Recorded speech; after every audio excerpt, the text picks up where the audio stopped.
You're listening to KZSC's Voces, Criticas, Critical Voices. I am your producer and host, Silvana Falcone. Today I'm talking to Ashwini Tambe, Associate Professor of Women's Studies at University of Maryland College Park. She is the Editorial Director of Feminist Studies, the oldest U.S. scholarly journal of research on gender and women. Her current book is on shifting legal age standards for sexual consent. Her previous work is about the history of the sex trade in India. Dr. Tambe draws inspiration from feminist activism in multiple settings, including India and Malaysia, where she grew up. She is multilingual, speaking French, Marathi, Hindi, and Portuguese, and seeks to engage with feminisms outside Anglo-centric circles. I've invited her to talk about her recent online publications about the hashtag metoo movement. Welcome, Professor Tambe, to KZSC's Voces Criticas. Thank you so much, Dr. Falcone. It's an absolute pleasure to be having this conversation with you. I love your work, so I'm really looking forward to it. And I'm a fan of your work as well.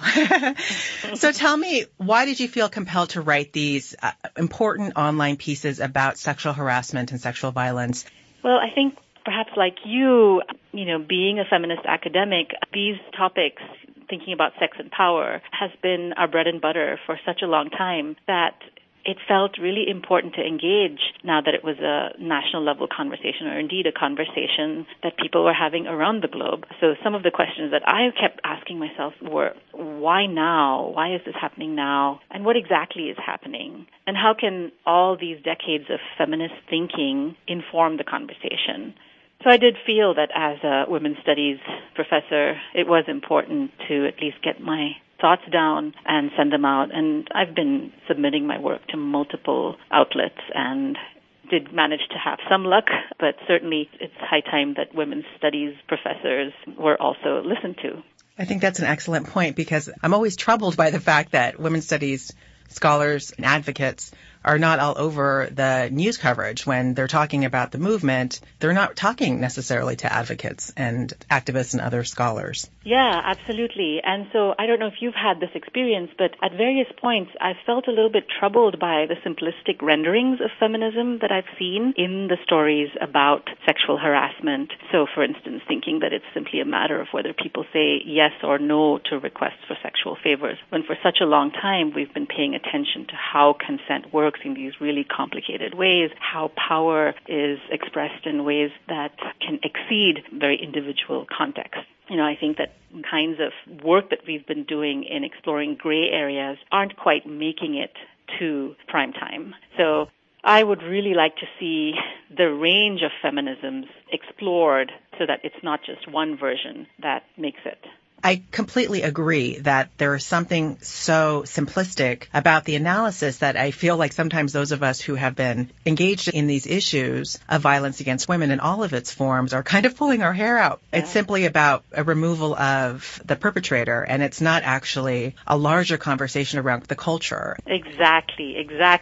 Too many times we just think it's a matter of, men who can't quite control their impulses, but so much of what we're looking at is about how men get into positions of authority where their position provides a cover for expressing these impulses, and how it is that men mistake their institutional power for personal magnetism. Right? That is really what's going on, and we have done so much research, not just in women's studies, but across various disciplines, sociology, economics, explaining why workplaces are so troublingly segregated, both horizontally and vertically, why it is that men have so much authority over women in so many professions and so many sectors, and how it is that workplaces that have been historically shaped by all male norms end up really making it difficult for women who have been, entering the workforce for the last few decades. Right. Those norms shape the culture of the place, right, of the institution. And that,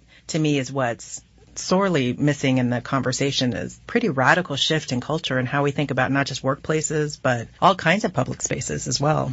Exactly. And in fact, if we want to think about why men have positions of authority in the workplace, we have to also look beyond workplaces and think about how responsibilities are distributed in households, right? How it is that large numbers of women are burdened with multiple work shifts, both within and outside households, and how it is that frees up men then to ascend to positions of power in formal workplaces. So yeah, I think the conversation needs to be broadened far, far, far beyond these salacious accounts of sexual encounters. In one of your pieces, the one that was titled, Has Trump's Presidency Triggered the Movement Against Sexual Harassment? I wondered if you could speak a little bit about what you see as some of the precursors to this current feminist movement that we're witnessing as part of the #MeToo movement. I mean, I've really been wondering why now, and, much of the coverage sort of points to the allegations against Harvey Weinstein as precipitating the #MeToo hashtag, and then, all the cascade of allegations that followed. But I really want us to look back further, and I have been particularly struck by how a real swell in women's activism has shaped and emboldened so many to come forward. And even before Me Too, I was struck by how the 3 million strong Facebook group, Pantsuit Nation, also contained account after account of violence. So even though this was supposed to be a Facebook group that was about, support for Hillary Clinton, actually many of the people who were writing in were sharing really heartbreaking stories about misogyny in their lives. And so I thought, that model of sort of speaking as survivors actually also drew on the model that Take Back the Night has championed for decades of, at its speak-outs, where people come forward and recount episodes of violence and, recognizing that there's power in actually making your stories public. And that sort of model of speaking out is what has been picked up by the Me Too hashtag. And of course, social media has, elevated the profile of these stories, and stories then became available for journalists to investigate. And then that gave it a whole new kind of momentum. I also want to mark how important the Women's March on January 21st was, as the largest single-day globally coordinated public gathering in world history. I think there are so many people for whom this was the first march ever, first protest ever. And so I don't want to minimize the importance of an event like that in making people feel like they are a part of a collective. And I want to just point out all these precursors that I would argue have enabled the collective emboldening that we are witnessing right now. For those of us who have been associated with or supportive of or actively connected to in some way anti-violence against women organizing, I wondered how you reacted to the election of a self-professed predatory of women who now is in the position of U.S. president. What can you say? I mean, it's utter disbelief. It's so deeply depressing that it really makes you wonder, what is it that lets people look the other way? What is the willful blindness that allows for people to minimize or deem irrelevant this kind of behavior?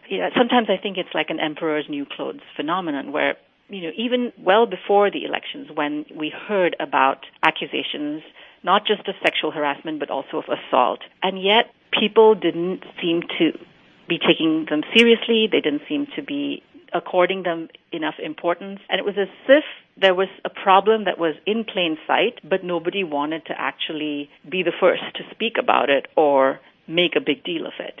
I think what we're seeing right now is belated acknowledgement of that problem.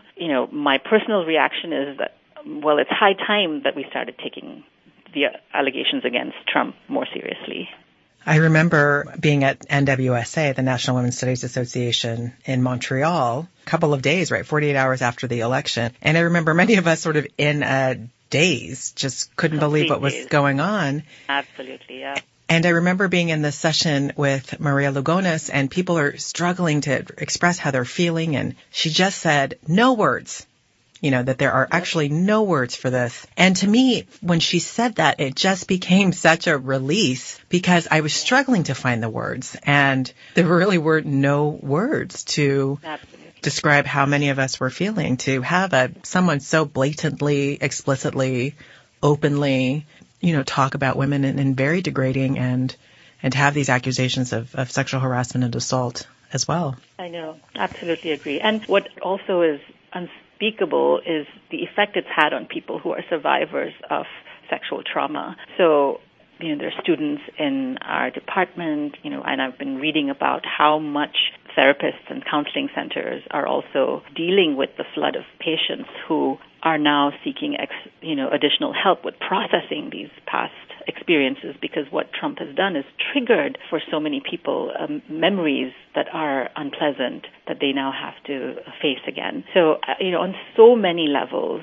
what's happened is unspeakable, and it just feels particularly heartbreaking, that people who've had to deal with sexual traumas see a man like Trump being affirmed by a national election. What do you think that the election revealed about U.S. patriarchy in particular? In some ways, as we're talking, I'm thinking, I don't even know if we want to even use the word patriarchy. Perhaps we just want to use the word misogyny. Yeah, I think this willful blindness that I just mentioned is really what I find deeply troubling and to some extent also really disturbing and interesting. How it is that our collective appetite for entertainment shape the news cycle. So let me explain. One of the reasons why I thought those allegations against Trump didn't catch is because the news cycle immediately introduced something else that was, new, that was important and, arresting. And our attention keeps getting diverted on a not just daily basis, we could even argue hourly basis. And that appetite for news that can entertain us, and I mean entertain in a very broad sense, whether it provokes emotions that are sad or happy or, provokes outrage. I think so addicted to having our emotions constantly manipulated, you could argue. I think that really makes it possible to sustain a willful blindness to matters that are important. And I would say that this is not a new thing. I mean, we've been willfully blind to so many kinds of racism in our country. Police violence is not a new problem. We've been willfully blind to it. So I think willful blindness is a problem that shapes or affects a whole range of issues. But I think that in this particular moment, it is fascinating how people are able to look the other way and do so without even noticing it. Yes, absolutely. You are listening to Dr. Ashwini Tambe, Associate Professor of Women's Studies at University of Maryland, College Park. She is also the Editorial Director of Feminist Studies, the oldest U.S. scholarly journal of research on gender and women. Let's talk a little bit about the role of race here. If President Obama had said anything like Trump has said about women, or much less been accused of treating women the way Trump has been accused, he would never have become president. But in my view, if we think of this as merely a double standard, which is how I often hear it being framed, that, this is just the double standard, I think we're actually losing a deeper analysis about the power of white supremacy and gender. And that essentially what we're witnessing here is that white men with lots of money can literally just do whatever they want to do. And I wondered what your thoughts were about this relationship between race, the U.S. presidency, and the current moment. Again, it's just unspeakable what's happened. A person who is so clearly unfit in so many ways to be president has managed to ascend to this role. And, I'm not saying anything new here, and I absolutely agree with you that it's not just a simple matter of double standards. We need to look at the system we have in place for fundraising for people who want to run for office, the way we think about the skills of candidates, how all of these make it so difficult for people who aren't white and who aren't men to run. I just find it, again, deeply depressing that we have someone who is so unqualified in this role. I feel like the entitlement that he and his kids wear on their sleeve just makes me want to scream every time I see it, because it's such the epitome of whiteness, of gender privilege, of class privilege, of everything, that it's always so stunning to me to see how completely entitled they feel to this position. When we think about how they were voted and who voted for them, I think too often people make a kind of argument that rehashing a false consciousness argument where they say, poor white people voted against their interests. But I actually think poor white people recognize that what Trump represents is a valorizing of whiteness, and they recognize that voting for him is, in effect, a way of holding on to their own puny vestige of power, their whiteness. So they may be poor, they may be uneducated, they may be living in a place where job prospects are really dim, but they have their whiteness. And that is what makes them recognize an ally in Donald Trump. So absolutely, the election of Trump has a lot to do with the way white supremacy works, and not just among people who are wealthy, but, across the economic spectrum. Yes, I was getting a little bit tired of this rhetoric of this is just about the economics and that's why they voted for him. And I think that's too simple, actually, that economic interest is very much invested in an idea of who they are as white people. Right. And of course, I mean, the fact that we're thinking about the working class as referring only to white people, that also, I think, is, again, so deeply disturbing. Because what kind of a working class are we talking about if you're not thinking about immigrants, people of color, and especially women? Right, right. Yeah. So this was quite a year as we've been talking about celebrity men with these enormous power. You mentioned Harvey Weinstein earlier. Of course, there was Bill Cosby, and now there's things coming out about Dustin Hoffman and Russell Simmons and Louis C.K. and all these others as sexual predators, as rapists, as harassers, allegedly. How should we interpret or understand the circle of people who had to have been around them that may have been complicit, supportive, or enablers of this kind of egregious behavior? Yes, in celebrity circles, when you're talking about people who have big personalities, it seems like the people around them are willing to excuse a whole lot of problematic behavior because it's written off as an eccentricity or, just an expression of their irreverence or, just who they are. So there are ways in which we explain away bad behavior, criminal behavior, I should say, as simply an expression of a big personality. But I also am really fascinated by the women who did get drawn into this web of coercive behavior and what it is that, in a sense, made it possible for them to also accede, to agree, forming sexual favors. And there we have to think about how male authority works. And I say male authority in particular, quite specifically and deliberately, because there are so many contexts in which we are schooled to think of men as naturally embodying authority. We glorify male authority in so many arenas, whether we're talking about practices of fathering, when we teach our children to thirst for male approval, or worshiping male athleticism in sport, or male leadership in military settings. There's so many arenas in which this kind of authority is celebrated that I think it's a short leap from treating male authority as compelling to then finding exemplars such as Bill Cosby or Dustin Hoffman or Louis C.K. as sexually attractive. So I really think we have to sort of dig deep into what these cultural scripts are that confer attractiveness on men, and the fact that we don't immediately come up with parallel examples of women who also demand their subordinates to perform sexual favors says something about cultural scripts. We don't code female leaders or women in power as sexually attractive in the same way. They're not seen as sexy in mainstream heterosexual culture.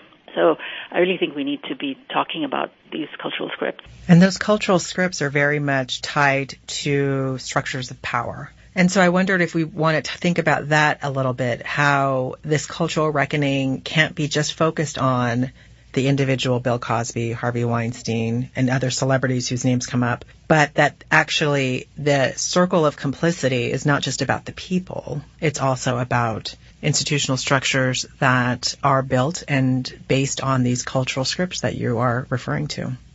Absolutely, absolutely. I think when I speak of cultural scripts, I think of cultural scripts as emerging directly from social structures. So, for instance, when we think of the word coach, or we think of the word boss, or even when we think of the word leader, we imagine male figures, and that cultural script has everything to do with how it is that these positions have come to be and who inhabits them. And so we have to really be thinking about how skills are gendered or defined in gendered ways, how it is that wage discrimination shapes workplaces, how it is that things like flexible work policies, childcare policies, maternity policies, all the boring stuff shapes the kinds of workplaces that we see and who ascends to positions of power and how we imagine people who naturally fit these positions of authority. You are listening to Dr. Ashwini Tambe, Associate Professor of Women's Studies at the University of Maryland, College Park. She is also the Editorial Director of Feminist Studies, the oldest U.S. scholarly journal of research on gender and women. What role should men be playing here in the hashtag MeToo movement? Well, I've been really excited by the increase in self-examination that I've seen. A lot of men on my social media feeds have been writing in saying they didn't know or they didn't realize how pervasive a problem this was, and that's really a welcome thing. I would also like to see a greater emphasis on bystander actions that men can take, how they can speak as allies when they are in all-male settings, for instance. I'd also like to see an emphasis on building empathy because I think we can move beyond this moment of recrimination and punishment of wrongdoing by really focusing on a future in which we genuinely witness more empathetic relationships. Because I don't think it's that hard for men to imagine situations where they agree to do things that they don't want to do, because that fundamentally is what's going on when women are agreeing to do things that they'd rather not do. And that experience is actually a universal one. So I would like to make that core understanding of coercion be a part of how men think about it, so that we're really, in a sense, making the fact that it was sexual harassment rather than just harassment incidental. So we're sort of taking some of the sex out of the picture here for a moment. I think the question of empathy is really important, and I am a little troubled by men who say, I have a daughter, I have a wife, and this is why I'm outraged. And I think, well, you should be outraged regardless of of what women are in your life right now. And I wonder, too, if that invocation of I am a father of daughters has reproduced this cultural script that you were mentioning earlier, that they are the protector of their daughters. And so therefore they're now outraged. And I think what you're asking for in terms of the empathy issue is a far more embodied empathy that isn't in response to, patriarchal gender roles. Couldn't agree more, absolutely. And it's really been so bothersome to me as well. And it's not just men in this moment. I mean, we saw President Obama also use that frequently, that phrase, our wives. He used it twice in his State of the Union speeches. That idea that men can only relate through, their kin or the people or the women that they're either, sort of directly protecting or married to. I mean, that really impoverishes the sense of what women's roles in the public sphere are. Because if we're only going to think about women in terms of their familial relationship, that immediately is shunting women back into the household, and it's sort of making the public sphere a space where women are interlopers again. So there are many reasons to really sort of disagree with this framing. Right. Now, in this other online piece on Academic Minute, you were writing about sexual coercion. So explain to us what you mean by sexual coercion. The piece that I've written on it is really an effort to sort of develop the argument that the problem that we're witnessing right now is not just about women who said no and whose wishes were overridden. Coercion is more than a matter of whether someone says yes or no to your request. It's all about context. It's all about whether you have power over that other person to shape their decision. And the real crucial question to ask is, under what conditions can that person say no to you? And if he or she faces negative consequences for saying no, then your request is coercive. Many of the now deposed powerful men got sexual favors without the women ever saying no directly to their faces. So these women could not say no to them, and as a result, many of the men thought that what they were doing was unproblematic. That's really why I think it's important for us to think about coercion in a much broader way and not in terms of simple verbal formulae. It's not enough to just think about verbal assent as sufficient in determining coercion. Context is key. And I think it's important to sort of focus on context, because I think what we are seeing in some of these allegations is examples of women who engaged in transactional sex, where they were offering sexual favors in exchange for something that the men were giving them, whether it was a promotion or a film role. And too often the fact of exchange becomes a source of guilt for the women, because they think, okay, I got something in return, so I can't speak out, or this isn't wrong because I got something. And that really overlooks or doesn't recognize the important work that feminists have done in explaining how coercion can work in seemingly consensual ways, how it is possible for the context of power to actually shape the outcome. And I really think that we should be sort of thinking about how coercion works in exchanges, in sort of situations where people are exchanging sex for something else. The reason I say that is because we have conflated so many examples of assault. So, for instance, what Roy Moore allegedly did what Larry Nassar did. These are just obvious examples of assault. These are men who, allegedly lured younger women or girls in order to assault them. Roy Moore lured girls into his car, and Larry Nassar fondled and penetrated girls who were under his care. And, this is such a clear example of assault that some of the problem is that people see that and say, okay, I understand that. And there's a legitimate confusion because so many different kinds of acts are being collapsed into one single thing that we call harassment. And in these more complex scenarios where sex is being exchanged for something else, particularly in the workplace, we need to have a clearer understanding of when it is coercive. And I think those examples you're raising about Roy Moore and Larry Nassar, to me, there's also the element of age, right? There's thinking Absolutely. of this because they're preying on young girls that, of course, they would not be in a position to offer consent, or they wouldn't even know what that fully meant. What I appreciate about this unpacking you've done for us around sexual coercion is that there's no binaries here, that this in fact is a much more messier, complicated understanding of power and the way sex operates in these different contexts. I think the context piece to me is really so fundamental. We have to understand these different contexts in which they're occurring. Right, absolutely. And sometimes, it's very hard when you are in that situation yourself to recognize when the context is coercive, because you could be someone who's young and who's desperate to get something, and you are enjoying the attention of someone who is in a position of power and who's older, and it can feel, I think we are so wedded to a sense of our own dignity and our agency that we sometimes may not even see the context for what it is. You are listening to Dr. Ashwini Tambe, Associate Professor of Women's Studies at the University of Maryland, College Park. She is also the Editorial Director of Feminist Studies, which is the oldest U.S. scholarly journal of research on gender and women. So now we need to talk a little bit about what's happening in academia and the hashtag metoo movement. As I know you've seen as well, Carrie Kelsky, a former tenured professor who runs an academic business and blog called The Professor Is In, did a crowdsourced survey where people could anonymously post their experiences with sexual harassment in academia, and the survey has had stunning results. The last time I checked, 2,000 entries had been posted, and the stories, I can only read a few entries at a time because they're just simultaneously heartbreaking and infuriating. Can you explain to someone who's listening who's not part of academia about what is happening here? Because I think this point about context that you mentioned is so critical, because we can understand Hollywood as power. We can understand Congress as elements of power. But I think the role of power and how it operates in this institution would be good to unpack. So the university is shaped by, some would argue, a rather outdated model of apprenticeship-based learning. We have mentors who are typically people who have achieved some amount of job security because of tenure, who are expected to directly train one-on-one graduate students who come in and provide feedback about the work that they're producing, and ultimately grant them through the rite of passage, that is the dissertation, and entry into the profession. And what is also really, really overlooked is the importance of the recommendation letters that mentors write.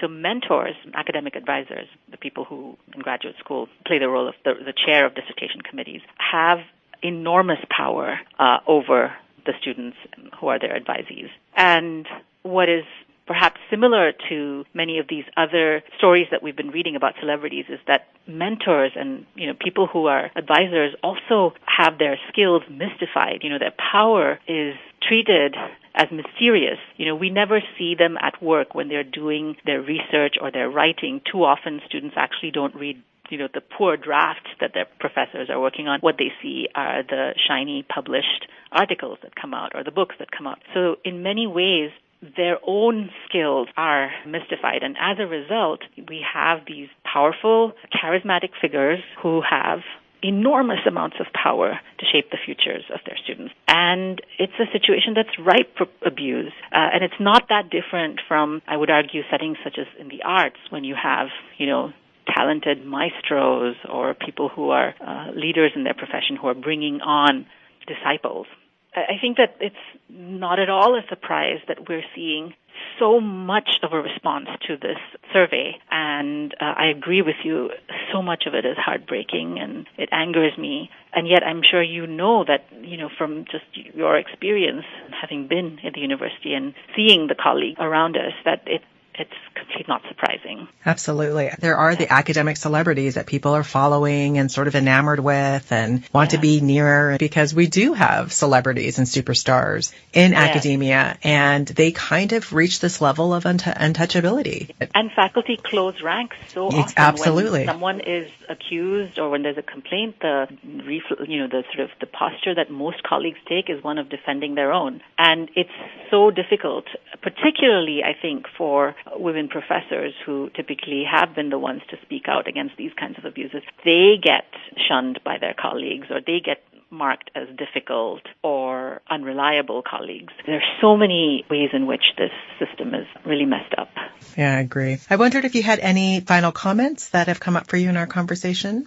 It's been really, really a great conversation, Silvana. It's been wonderful. I guess, one of the things that I've been wondering is what's going to happen, 1 year from now, let's say, because right now we're witnessing an intense whirlwind, a cascade of allegations. And it's possible that we could have, after this collective reckoning, some changes in the way that workplace training happens on sexual harassment. And I'm really fervently hoping that people think in more creative ways about workplace training. In fact, even starting with the term training, I really wonder whether we need to be thinking in new ways about it, because most people, I think, are quite defensive when they're told they have to go in for a training, because that implies that they're inadequate in some way or that they are guilty of some sort of a problematic behavior. And so I think we have to imagine non-top-down ways of addressing this problem. I really am hoping that we can creatively come up with new frameworks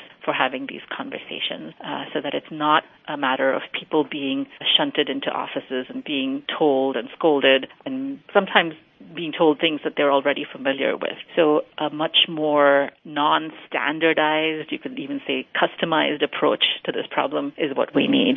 Yeah, I don't think we know the solutions yet. I think we need to start thinking outside of the box and actually talking to people who've been on the front lines doing this kind of work and research, because they have an understanding of what's happening in a deeper way than I think some of the mainstream conversations have been. Right, and we imagine that somehow training can solve it, but I actually think training itself could lead to a form of backlash and resentment that would be quite counterproductive. Right. I totally agree. Well, thank you so much for spending some time and talking to me about this work that you're doing. I really, really appreciate it. Well, thank you for having me on your show. It's so wonderful to have this conversation with you. I hope you enjoyed this conversation with Dr. Tambe. I invited her on the show to talk about her recent online publications about the hashtag #MeToo movement, as I felt she was offering really new insights into understanding this public outcry by mostly women, speaking about sexual harassment and abuse and violence that is very reminiscent of the Take Back the Night marches that date back to the 1970s. In the interview, we use this term called cultural scripts. When we talk about cultural scripts in the social sciences and the humanities, we're really talking about norms, and specifically societal norms. So in this case, we're really talking about the way in which gender norms become embedded in the culture. They too often go unchallenged or unquestioned. In the interview, we talked about the hashtag #MeToo movement as it applies to academia, and we were specifically talking about a crowdsourced survey that Dr. Kelsky started. And I wanted to read part of a blog that she posted on January 1st about why she did this crowdsourced survey.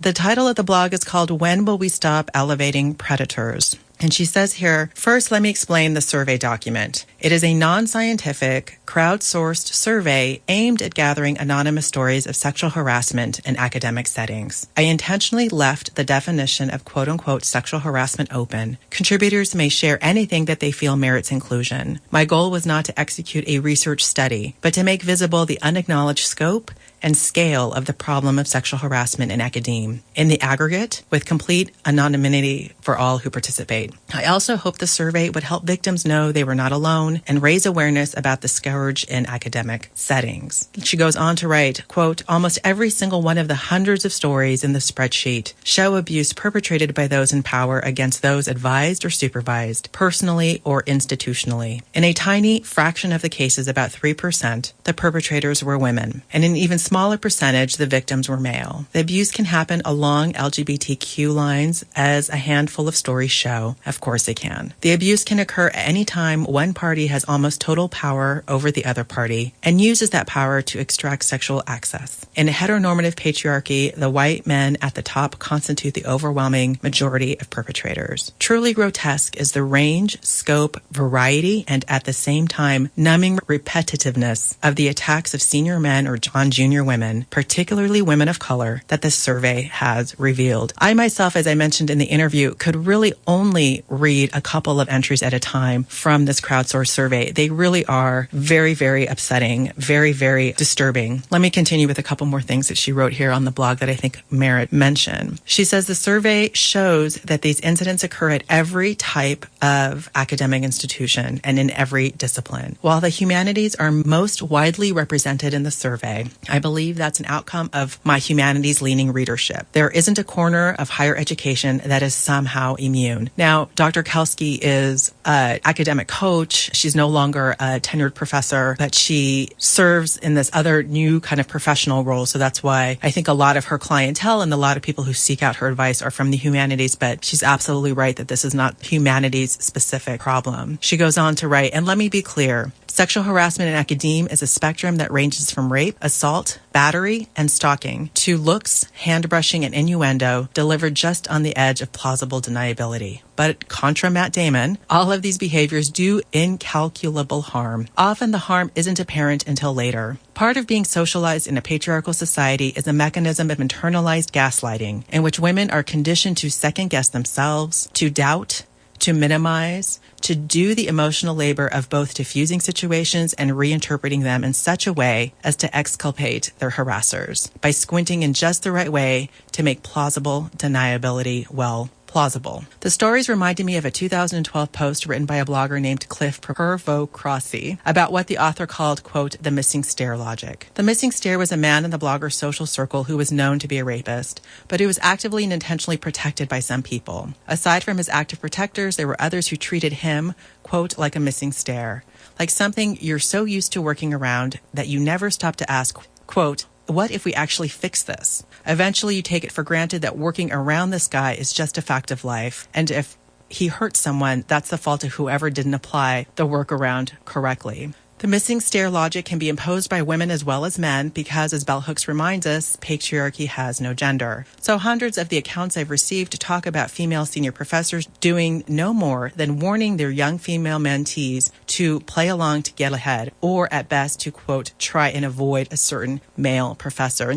Let me end with this final part of the blog that I think is also worth reading out loud. Kelsky writes, I hope the survey makes academic men profoundly uncomfortable. I hope it makes them second-guess every word and gesture they've ever made. I also hope it removes all plausible deniability from academic institutions. You are all on notice. My ultimate goal for the survey, however, is for victims to gain strength and power, as well as some clarity about how to move forward with their lives. Sharing a traumatic experience in a public forum, even anonymously, can be healing. And so I wanted to acknowledge and talk about the hashtag MeToo movement, and specifically end the second part of my conversation with Dr. Tambe focused on academia, because this is now becoming a major topic in which we need to sort of have a very large-scale conversation. Thank you so much for listening to Voces Criticas, Critical Voices tonight. You can find us on the web at criticalvoices.sites.ucsc.edu. You'll also be able to find us on Twitter, on our various other social media platforms like Facebook and iTunes. You can email us at kzsc.voices@gmail.com. Have a good evening.